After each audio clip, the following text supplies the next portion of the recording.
Welcome to Multivariable Calculus Lesson 3, and again this is a topic from single variable calculus that was skipped in the BC curriculum. Today's lesson is on work. Now let's say we have our little worker man and he's pushing a 100-pound box a short distance. If we double the distance, then we've doubled the work. So work is based on the force necessary and the distance. If we double the force or the weight of the box, then again we've doubled the work that the poor little guy has to do. Okay, so work is defined as force times distance. So for example, the work to move 100 pounds 10 feet is 100 pounds times 10 feet, or 1,000 foot-pounds. The work to move 200 pounds 20 feet is 200 pounds times 20 feet, which is 4,000 foot-pounds. So in other words, if you double the weight or the force and you double the distance, then you have quadrupled the work. Now in the metric system, work done with 100 newtons of force for 20 meters equals 100 newtons times 20 meters, which is 2,000 newton meters, or joules. Joules is the preferred unit of measure for work. Newton meters, I hear, are also used to describe torque, so joules are preferred. Now the definition of 1 newton is that 1 newton is the force needed to accelerate 1 kilogram 1 meter per second per second. What if the force varies? Okay, for example, let's say you have a spring and you compress it. It's easier to compress the first inch than the second inch, and the more compressed it gets, the more force you're going to have to use, and so the force to compress the spring varies with how much you've compressed it. Hooke's law says that the force necessary to compress or stretch a string is K times X, where X is the displacement of the right end from the spring's natural length. So if we compress it to a length of 2 inches, that's not what X is. It's how much it is now compared to how much it was. So it's how much you've pushed it in. And K is the spring constant, and that of course varies from spring to spring. If you have a very thick metal spring, the K is going to be bigger than if you have a little flimsy spring. Alright, so what about work? Well, work is force times distance. And so there's a picture of the force, and then to get the work, we need to integrate the area under the force graph where the horizontal axis is the distance. And so work in this case would be the integral from 0 to b, where that's how much you've pushed it in. 0 to b is the amount of displacement, not the length that the spring is, times the integral from 0 to b of the force, kx, and then along the x-axis dx. So you're going to need that integral for some of the problems. And after I look at something a little more complicated, we'll go back and look at an easy spring example near the end of this lesson. So here's an example from your textbook. A cylindrical tank with radius 5 feet and height 10 feet rests on the ground with its axis vertical. How much work is done to fill the tank with water from the ground level? So first we need a picture of the tank, and then what this represents is a particular piece of the water, if you like, a slab of water in the middle of the tank. Now, what was the work necessary to get that part of the water to that part of the tank? Well, we're going to start talking about the force necessary, okay? So the force needed to move this cylindrical slab of water is the volume of the slab times the density of the water, because different liquids have different weights, and so the density tells you, depending on the liquid, that's part of what the force is necessary to move it, because heavier liquids, of course, take more force. So delta y is the height of this cylindrical slab, and so the volume is the area of the top of the slab, which would be 25 pi, times delta y, and then the density of water is 62.4 pounds per cubic foot. So if we multiply the volume times the density of water, notice that the feet units cancel, and you get 25 pi times delta y times 62.4 pounds. And so now our force is in terms of pounds, as it should be. So what's going to happen then is our little slabs of water are going to become infinitely thin, and delta y is going to go to dy.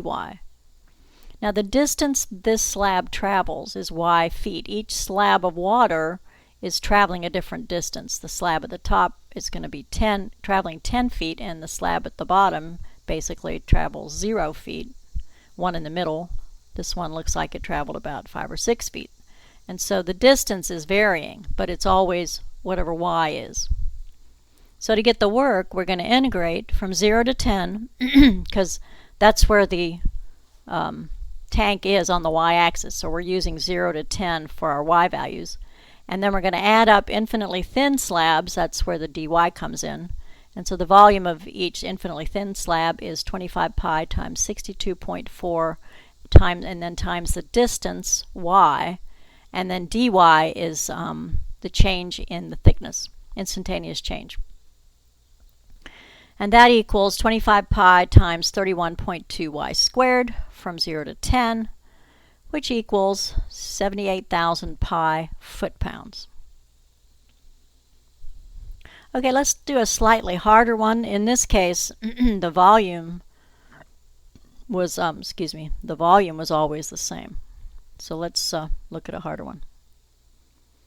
A cylindrical tank full of gasoline with a diameter 6 feet and height 10 feet is buried on its side with its highest part 5 feet underground. How much work is done to empty the tank into cars whose gas tank openings are 2 feet above the ground? Density of gasoline is 45 pounds per cubic foot. It's lighter than water. That's why it floats. So here's a picture of the tank on its side underground. The x-axis again is my ground level. And then the 2 is where the gas tanks in the cars are going to be. So again, we're going to look at a slab of water. This time it's a rectangular solid, not a cylinder. And the force again is the volume times the density.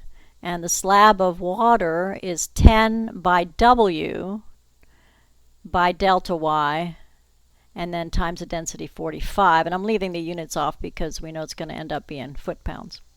Now what about W? Well, this is where your analytic geometry / algebra skills come in. Pretend there's another axis right through the middle of that circle, and we're going to call that the W axis. And so the equation of that circle, since right halfway between -5 and -11 is -8, so the center's at -8 for y and 0 for w. And so, and w is the whole length, and therefore the w coordinate there on the circle would be a half w, the radius, if you like. And then the radius of the circle is 3, so that's why it equals 9. And so we can solve for w in terms of y and replace that in our formula.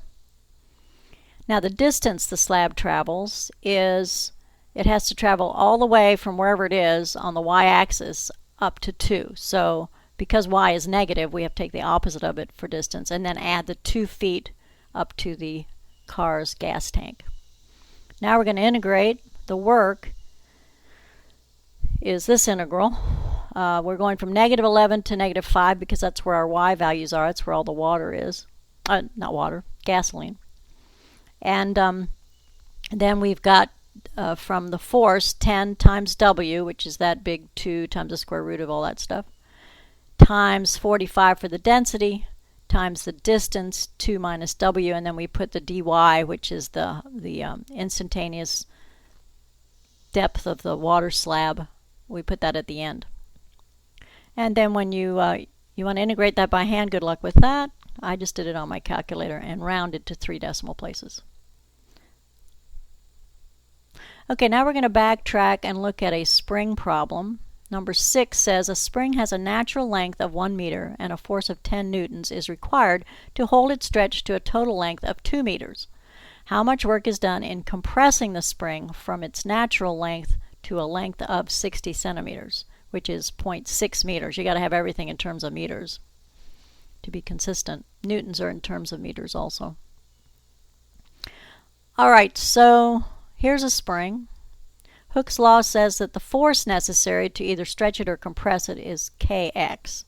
And so the information given is that it took a force of 10, F is 10, to compress it, to stretch it out from 1 meter to 2 meters. So that's a displacement of 1 meter. That makes x 1 because you're going from 1 meter to 2 meters. And so solving for k, obviously in this case the spring constant is 10. So the work is going to be the integral of the force, 10x, from 0 to 0.4. Now it's 0.4 because you're compressing it to 6 meters, but that means the displacement, the amount that you pushed it in, was 0.4 meters. And then that's easily integrated, 5x squared from 0 to 0.4. And your answer then is in joules, 0.8 joules, or Newton meters. Okay? So, now it's your turn. Have fun.